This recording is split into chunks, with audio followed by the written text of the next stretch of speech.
Mira Chen wiped the sweat from her forehead as she walked through the massive salvage yard on Station Kepler 442. The place smelled like oil and burnt metal.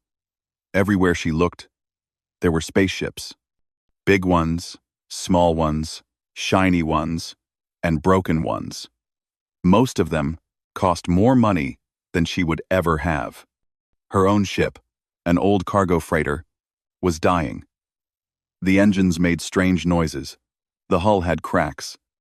She needed a new ship, but she only had 247 credits in her account. That was barely enough to buy food for a month. Welcome, welcome. A tall alien with purple skin and 4 arms waved at her. This was Velkos, the auctioneer. He owned this salvage yard. Looking for something special today, human? Mira shrugged. Just looking. I don't have much money. Velkos laughed. His voice sounded like bubbles popping. Then you came to the right place. Today we have many cheap ships. Very cheap. The auction started. Mira watched as beautiful alien ships sold for thousands of credits. There were Thalrian cruisers with elegant curves. There were Zenthari fighters that looked like silver arrows. Rich buyers raised their hands and shouted numbers. Mira just watched and dreamed. Then something different appeared on the display screen. It was ugly. Really ugly.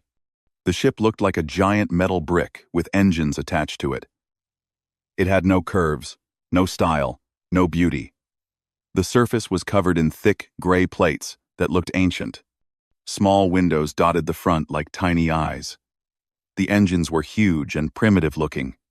Next item, Velkos announced. A pre-contact human military vessel. Very old. Very historical.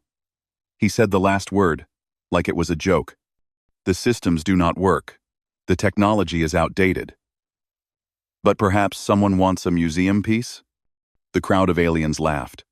One of them, a Valkyrie engineer with green scales, said loudly, "Humans and their primitive designs.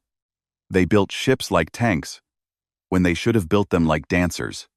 More laughter. Mira felt her face get hot. She was the only human in the auction. "The armor is very thick," Velkos continued. "Why humans needed so much armor? We do not know.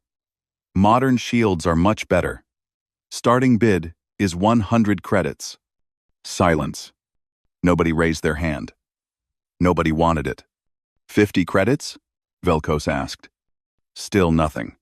20 credits? 10? The aliens whispered to each other and shook their heads.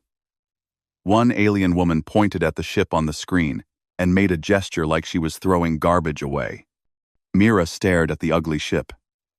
Something about it reminded her of her grandfather.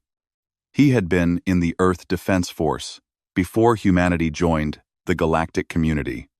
He used to tell her stories about the old days, about ships that were built to last, built to protect, built to survive anything. Nobody wants this piece of history?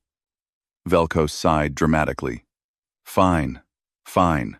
5 credits. Just 5 credits to take it away. Mira's hand went up before her brain could stop it. Everyone turned to look at her. The room went quiet. Velkos blinked his large yellow eyes. The human girl bids 5 credits? Yes, Mira said. Her voice sounded small. Anyone else? Velkos looked around hopefully. The aliens laughed again. Sold. Velkos hit his hammer on the table.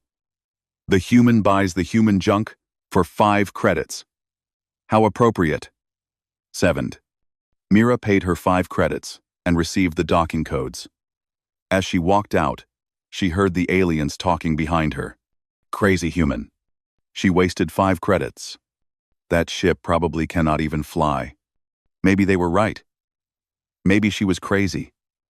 But 5 credits was all she had risked. And now she owned a spaceship, even if it was a terrible one. The docking bay where her new ship waited was in the old section of the station. The lights flickered. The air smelled stale. When Mira finally saw her ship in person, it was even bigger than she expected. It towered over her like a metal mountain. The name was still visible on the side, painted in faded white letters. UES. Bulwark. Mira found the airlock and used her new codes. The door opened with a loud hiss. Inside, everything was dark. She turned on her flashlight and stepped in. The corridors were wide and tall, much bigger than modern ships. Her footsteps echoed. Everything looked ancient, but solid. The walls were incredibly thick. She knocked on one and heard a dull thud. It must have been several inches of metal. She found the bridge and sat in the captain's chair. Dust covered everything. The screens were all dark. The controls looked nothing like modern ship controls. There were actual physical buttons and switches. "Well, Burke," she said to the empty room, reading the name from a faded plaque. "Looks like you're mine now. Let's see if you still work." She reached for a large red switch labeled Emergency Power. She flipped it. For a moment, nothing happened. Then, deep in the ship's belly, something rumbled. Lights flickered on, dim and orange. Screens came to life, showing strange old-style displays. And then a voice spoke. It was deep and rough, like gravel grinding together. "Bulwark Tactical AI online. Running diagnostics. Detecting human biosignature. Identifying. Captain biosignature detected. Welcome aboard, Captain. I have been waiting for 82 years, 4 months, and 17 days." Mira jumped out of the chair. Her heart pounded. The ship's AI was alive. Mira stared at the glowing screens on the bridge. Her hands were shaking. You can talk?" she asked the empty air. "Affirmative, Captain," the deep voice responded. "I am the Bulwark Tactical Artificial Intelligence. My last captain was Commander James Rodriguez. He ordered me to enter low-power mode during the Battle of Proxima Station. That was 82 years ago. You are the first human to board this vessel since then." Mira sat back down slowly. "My name is Mira Chen. I'm not really a captain. I just bought you for 5 credits at a salvage auction." There was a pause. Then the AI said, "5 credits. That is less than I expected. But economics have never been my primary function. You may call me Burke, if you wish. That is what my crew called me." "Okay, Burke," Mira said. "Can you fly?" "Negative. Main power is at 3%. Engines are offline. Weapons systems are offline. Navigation is offline. Life support is functioning at minimal capacity. However, my structural integrity is at 97%. The armor plating has protected my vital systems." Mira felt disappointed but not surprised. "So you're just a giant metal shell that can't move." "Correct assessment, Captain. However, I am repairable. If you can provide power and basic components, I can guide you through restoration procedures. My crew always said I was too stubborn to die properly." Over the next 3 weeks, Mira worked on the Bulwark every day. She sold her old freighter for parts and used the money to buy what Burke needed. She crawled through tight spaces, replaced burned-out wires, and welded broken connections. Her hands got cut and burned. Her back ached. But slowly, the ship came back to life. Burke talked to her while she worked. He told her stories about his old crew, about battles fought long ago, about the days when humans were new to space and everyone thought they would fail. "Modern ships are elegant," Burke said one day, while Mira replaced a fuel pump. "They use graviton drives and energy shields. Very efficient, very advanced, but they are also fragile. One good hit to their shield generators, and they are defenseless. I was built on a different philosophy." "What philosophy?" Mira asked, wiping grease from her face. "Survive first, win second. My armor can take hits that would destroy 10 modern ships. I am slow. I am loud. I am not elegant. but I am very, very hard to kill. Word spread around Station Kepler 442 that the human girl was actually trying to repair the junk ship. People came to watch and laugh. They took pictures. They made jokes. One day, a Valkyrie engineer named Zithral visited her. He had green scales and kind orange eyes. Unlike the others, he didn't laugh. "You are serious about this?" he asked, watching Mira work on the reactor. "Yes," Mira said. "Why? This ship is ancient, primitive. You could buy a modern shuttle for what you are spending on parts." Mira paused. "My grandfather used to say that humans build things to last. Not to be pretty, not to be fast, but to last. Everyone forgot that. I want to remember." Zithral was quiet for a moment.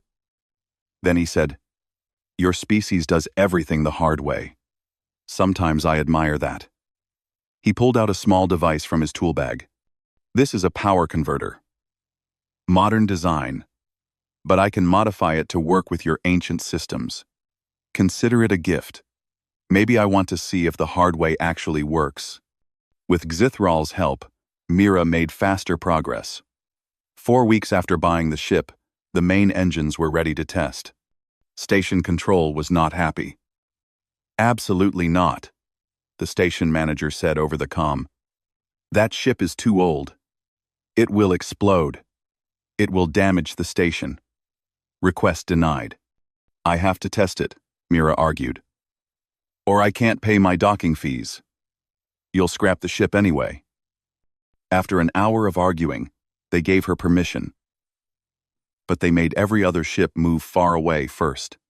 Mira sat in the captain's chair. Her hands gripped the controls. "All systems show green, Captain. Or at least, as green as they will ever be. Initiating engine start sequence. All. The ship began to rumble. The vibration shook Mira's teeth. Through the windows, she saw other ships watching from a safe distance. She imagined everyone laughing, waiting for her to fail. "Engines at 20% power," Burke announced. 40%. 60%. Full power achieved. "Take us out," Mira said. The bulwark moved, slowly at first, then faster. The chemical thrusters roared like thunder. Mira could hear people on the station, comms shouting in surprise. The ship was so loud that it made the entire station shake. But it flew. It actually flew. Mira took the bulwark in a slow circle around the station. The controls were heavy and stiff. Nothing like modern ships. It felt like driving a truck. Not piloting a spacecraft. But it responded. It moved. It lived. "Burke," Mira said with a huge smile. "We did it." "Affirmative, Captain. Flight systems operating within acceptable parameters. I am happy to report that I am still too stubborn to die." As they approached the docking bay, Mira noticed something on her sensors. 3 small ships had been watching the station, probably pirates looking for easy targets. But when the bulwark appeared, they quickly left the area. "Burke, why did they leave?" "Their sensors cannot penetrate my armor, Captain. They cannot scan my interior systems or weapons. To them, I appear as an unknown military vessel. They chose discretion over curiosity." Mira landed the ship and sat back in her chair. Everyone had laughed at her ugly, primitive ship. But those pirates hadn't laughed. They had run away. Maybe, just maybe, her 5-credit purchase was worth more than anyone thought. "Burke," she said quietly, "I think we're going to be okay." "I have waited 82 years for a captain," Burke replied. Mira needed money. Badly. Repairing the bulwark had cost almost everything she had. Her account now showed only 18 credits. That wasn't enough for food, fuel, or docking fees. The station would kick her out in 2 weeks if she couldn't pay. She sat in the station's job hall, scrolling through available contracts on a public terminal.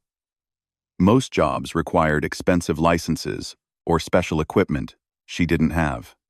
The good jobs were already taken by professional haulers with modern ships. Then she saw one listing that made her stop scrolling. Urgent medical transport. Route. Station. Kepler. 442. Colony Theta. 7. Cargo. Unstable medical supplies. Refrigeration. Required. Payment. 5,000 credits. Warning. Route passes through contested zones. High pirate activity. No insurance coverage. Take at own risk. Under skiffed, 5,000 credits. That would solve all her problems. 14 haulers had already rejected the job. The listing was 3 days old. Nobody wanted to fly through the contested zones, where pirates attacked ships every week. Mira's finger hovered over the accept button. "You're thinking about taking the Theta-7 job," a voice said behind her. She turned. It was Zithral, the Valkyrie engineer, who had helped her repair the bulwark. "How did you know?" Mira asked. "Because you have that look. The look humans get when they are about to do something brave and stupid." Zithral sat down beside her. "Don't take that job. Those pirates have energy weapons that can slice through shields in seconds. Even experienced captains refuse that route. I need the money." Mira said quietly. "You need to stay alive more." Mira thought about the bulwark, about its thick armor that confused pirate sensors, about Burke's confidence in the ship's durability. What if I have something better than shields? Zithral looked at her for a long moment. Then he sighed. "Humans. Always the hard way." He stood up. "If you survive, I will buy you dinner. If you don't survive, I will feel guilty forever. Please try to survive." Mira accepted the job. 2 days later, the bulwark left station Kepler 442 with a cargo hold full of temperature-controlled medical supplies. Burke had plotted the fastest route to Colony Theta-7. It would take them straight through the most dangerous part of the contested zones.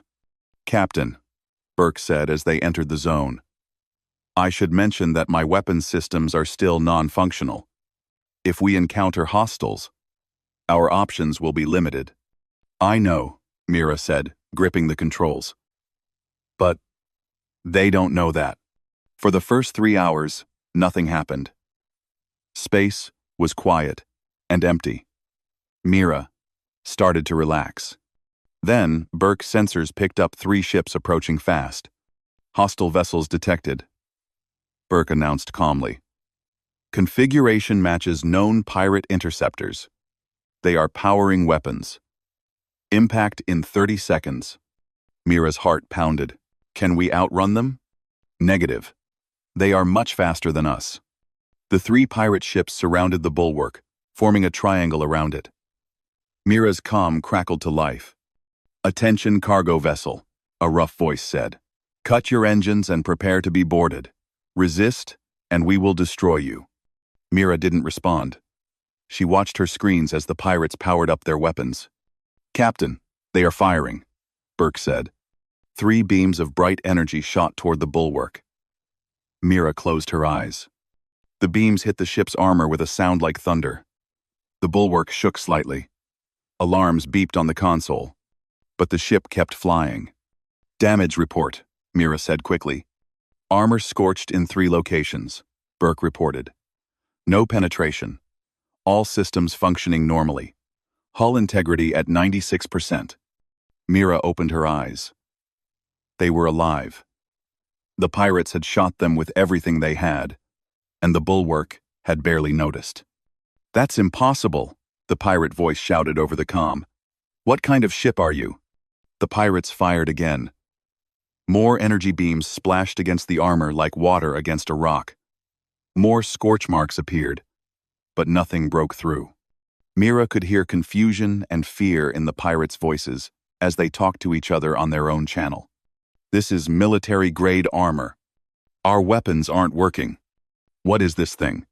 Burke spoke quietly. "Captain, I have a suggestion. In atmospheric combat, my original crew called this maneuver ramming speed. It is not elegant, but it is effective. We're going to hit them? Mira asked. Gently, just enough to make a point. Mira looked at the nearest pirate ship on her screen. It was small and fast, built for speed, not durability.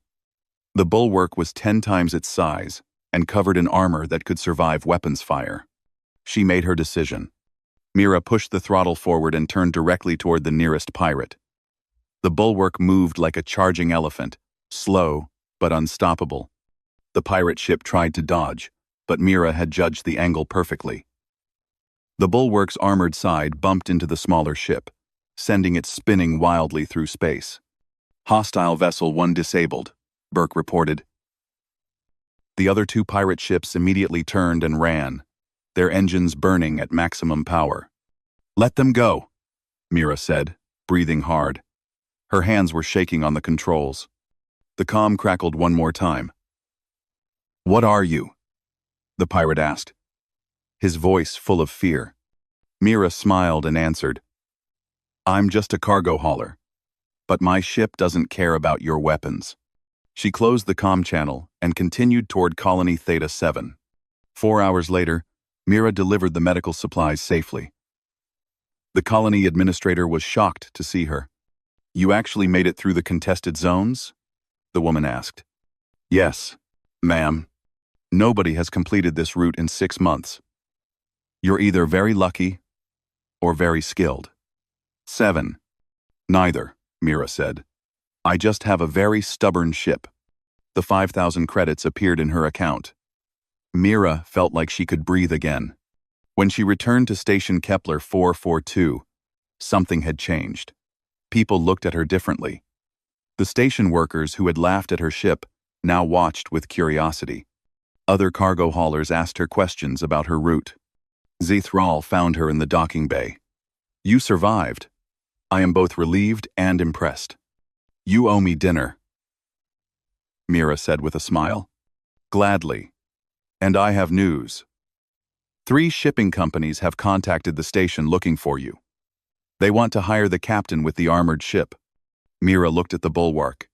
Its hull now had scorch marks from the pirate weapons, but it stood proud and solid. Burke, she said over her internal comm. Did you hear that? Affirmative, Captain. It appears we are becoming popular. How does that feel? Unusual, Burke replied. But not unpleasant. I was built to protect. If people want protection, I can provide that. That night, Mira's account received 2 more job offers. Both were high-paying routes through dangerous space. Both specified they wanted the armored ship that scared off the pirates. Her 5-credit purchase was changing everything. 3 months passed. Mira completed 12 dangerous transport jobs that nobody else would take. Each time, the bulwark's armor protected her from pirates and hazards. Each time, she returned safely. Her account now showed 47,000 credits. She could finally rest. Maybe buy a small apartment on a safe station. Maybe retire from dangerous flying. Then one morning, a man in an expensive suit came to her docking bay. Miss Chen, he said with a bright smile. My name is Director Voss, from Celestial Dynamics. We're a major shipping corporation. We've been watching your success with great interest. What do you want? Mira asked, not trusting his smile. We want to buy your ship. We'll pay you 50,000 credits. You can retire comfortably. We'll study the armor design and create a whole new generation of transport vessels. 50,000 credits, more money than Mira had ever imagined having. They want to tear me apart, Burke said quietly in her ear through her comm piece. Study me like a dead specimen. What happens to Burke? Mira asked. The ship's AI? Director Voss waved his hand dismissively. The AI will be preserved for study. Don't worry. We treat all technology with respect. I need time to think, Mira said. You have 24 hours. Director Voss handed her a data chip with the contract. This is a generous offer, Miss Chen, I hope you'll be smart about this." After he left, Mira sat in the captain's chair, feeling confused. 50,000 credits could change her life. But Burke had become more than just a ship to her. He was her partner, her friend. "Burke, what do you think?" she asked. "I am a ship, Captain. You own me. The choice is yours. But what do you want?" Burke was quiet for a long moment. "I want to matter. For 82 years, I was forgotten. These past 3 months with you, I have felt purposeful again. But your well-being is more important than my feelings. Take the money." Mira stared at the contract chip in her hand. Then her console beeped with an emergency broadcast. "Urgent distress call." The message said, "Colony transport vessel Hope's Dawn stranded in Drakon asteroid field. Engine failure. 4,000 passengers aboard. Life support failing. 16 hours of oxygen remaining. All rescue ships requested." Mira pulled up the location data. The Drakon field was a nightmare of spinning rocks and unstable ore deposits. The ores created interference that scrambled sensors and disrupted shield generators. Modern rescue ships couldn't navigate it safely. "Burke, could we reach them?" Mira asked. Burke ran calculations. "Yes. The asteroid impacts would damage our armor, but not penetrate it. Our basic radar and visual sensors would work where advanced scanners fail. However, we have no tractor beam to pull them out." "What about your docking clamps? The military boarding equipment?" "Affirmative. We could physically attach to their hull and tow them using engine power. It would be slow and require enormous amounts of fuel. But it is possible." Mira looked at the contract chip again. Then at the distress call. 4,000 people. Families. Children. They had 16 hours to live. She threw the contract chip in the trash. "Burke, plot a course. 2. Drakon Field. Maximum speed. Captain, Director Voss will be angry. You will lose the 50,000 credits. I don't care. We're going to save those people." "Understood, Captain," Course plotted. "I am pleased with your decision." The Bulwark launched from the station with its engines roaring. Other ships cleared the way. Within an hour, 3 news ships were following them, broadcasting live. The story of the human captain in the ancient armored ship attempting an impossible rescue spread across the sector. Reaching the Drakon field took 4 hours. Mira could see the colony transport in the distance, surrounded by spinning asteroids. Several modern rescue ships floated at the edge of the field, unable to enter. "This is Station Control. To Bulwark." Her comm crackled. "Multiple rescue teams have attempted entry. All were forced to retreat due to shield failure and sensor disruption. Recommend you abort mission." "Recommendation noted," Mira said. "But we're built different. We're going in." The Bulwark entered the asteroid field. Immediately, rocks began hitting the hull. Bang, bang, bang. Like hail on a metal roof. Mira's modern sensors went crazy, showing nonsense data. But Burke's old radar worked perfectly. "Obstacle at bearing 270, Burke called out calmly. "Adjusting course. Large asteroid ahead. Recommend going under it." Mira followed Burke's directions, trusting his old technology.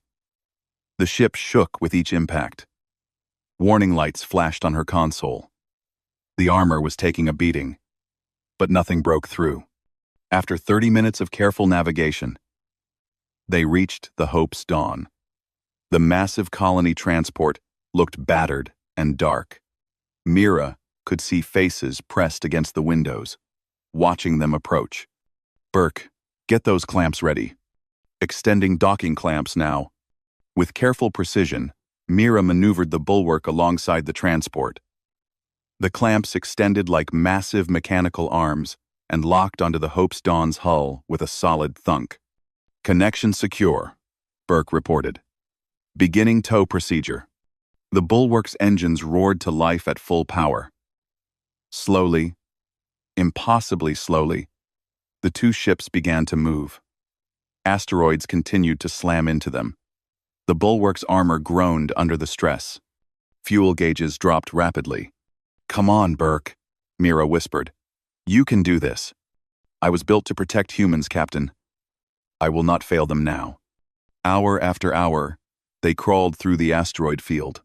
News ships broadcast every moment to billions of viewers across the galaxy. Nobody could believe what they were seeing. An ancient human warship doing what modern technology couldn't. Finally, after 6 exhausting hours, they emerged from the field. The Hope's dawn was safe. 4,000 people were alive. The comm exploded with voices, cheering, crying, thanking them. Mira slumped in her chair, exhausted. Through the window, she could see rescue ships approaching to help the transport. News ships surrounded them, cameras flashing. "Burke, how's our armor?" "Damaged but intact. We have over 2,000 new dents and scratches. I look terrible, but I am still operational. You look beautiful to me," Mira said, with tears in her eyes. "Captain, I have something to tell you. For 82 years, I believed my only purpose was combat. Today, you showed me I was wrong. Saving those people felt better than any battle I ever fought." "Then let's keep doing it," Mira said. "Forget the money. Let's help people who need help." "Affirmative, Captain. I can think of no better purpose." Outside, the grateful families aboard the Hope's Dawn flashed their lights in thanks. And somewhere back at the station, Director Voss watched the news and realized the bulwark was worth far more than money could buy. The rescue made galactic news. Every screen in every station showed the same footage. The ancient human warship pulling a colony transport through an impossible asteroid field. Mira's face appeared on news channels across 100 worlds. She hated the attention.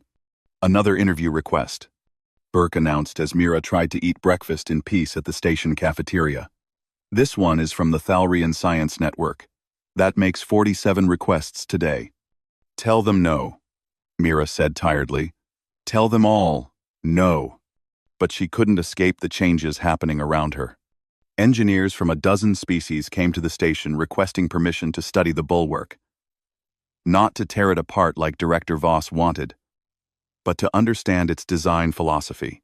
A famous Velkari scientist named Dr. Shesik gave a lecture that millions watched. "We advanced species became obsessed with elegance and efficiency," she said. "We forgot the simple question humans asked. What if everything goes wrong?" The bulwark represents survival engineering. It assumes failure and plans for it. There is genius in that simplicity. Zitherol visited Mira in the docking bay, where she was repairing the asteroid damage. "You have started something interesting," he said, running his hand over the dented armor. 3 different shipyards have announced plans to research hybrid designs, combining modern technology with human redundancy principles. "That's good, I guess," Mira said, welding a patch over a deep scratch. "It's revolutionary. You changed how we think about ship design with your 5-credit purchase." The biggest surprise came 2 weeks later. Celestial Dynamics, the company that wanted to buy the bulwark, sent a different representative. Not Director Voss, but the company president herself. "Miss Chen," President Kara said, bowing respectfully, "I want to apologize. Director Voss approached you with disrespect. He has been demoted. Instead of buying your ship, we want to offer you a contract." "What kind of contract?" Mira asked suspiciously. "Rescue and emergency transport missions. The jobs nobody else can do. You and the bulwark have proven you can go where others cannot. We will pay you well. You remain independent and keep full ownership of your ship. We simply want you on call for impossible situations." Mira looked at the contract carefully. The terms were fair, generous, even. "Why the change?" President Kara smiled. Because 4,000 people are alive today because of you. That's worth more than any armor design we could study. Sometimes the best tool isn't the newest one.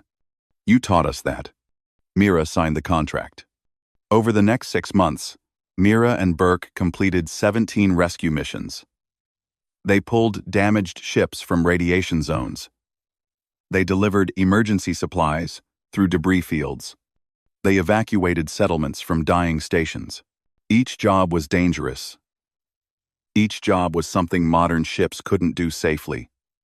The bulwark's armor collected more dents and scratches. Burke started calling them accomplishment marks. Other captains began recovering old human ships from the salvage yards. Ships that had been ignored and laughed at were suddenly valuable again. Not for their technology, but for their philosophy. A movement started called the stubborn fleet. Captains who chose durability over speed, protection over elegance. Zethral became the bulwark's official maintenance engineer. He quit his station job to fly with Mira permanently. "Someone needs to keep you alive," he said, "and I want to be part of something that matters." One evening, after completing their 23rd successful rescue, Mira sat alone on the bridge. The bulwark was docked at Station Kepler 442, the same station where she had bought it nearly a year ago. "Burke," she said quietly, "do you remember when I bought you?" Everyone laughed. "I remember, Captain. I also remember you were the only person who saw potential where others saw junk. I was just desperate and broke. Perhaps, but you also believed. Belief is powerful." Mira smiled. "I never thought 5 credits would change my life like this." "It changed my life as well," Burke said. "I spent 82 years forgotten in that salvage yard. I thought my purpose died with my original crew, but you gave me a new purpose. A better one. I was designed to fight and destroy. Now I protect and save. I prefer this version of myself." "Me too, Burke." The next morning, 3 new mission requests appeared in Mira's inbox. A mining ship trapped in a collapsing tunnel. A medical station with failing life support in a nebula. A research vessel stranded near a black hole's gravity well. All impossible. All dangerous. All perfect for the bulwark. Mira accepted all 3 missions. As she prepared to launch, she noticed something at the salvage yard where she had bought the bulwark. The auctioneer, Velkos, was showing another old human ship to potential buyers. This time, people were actually interested. Hands raised with bids. The ship sold for 3,000 credits. Velkos caught her watching and waved. Then he gave her a respectful nod.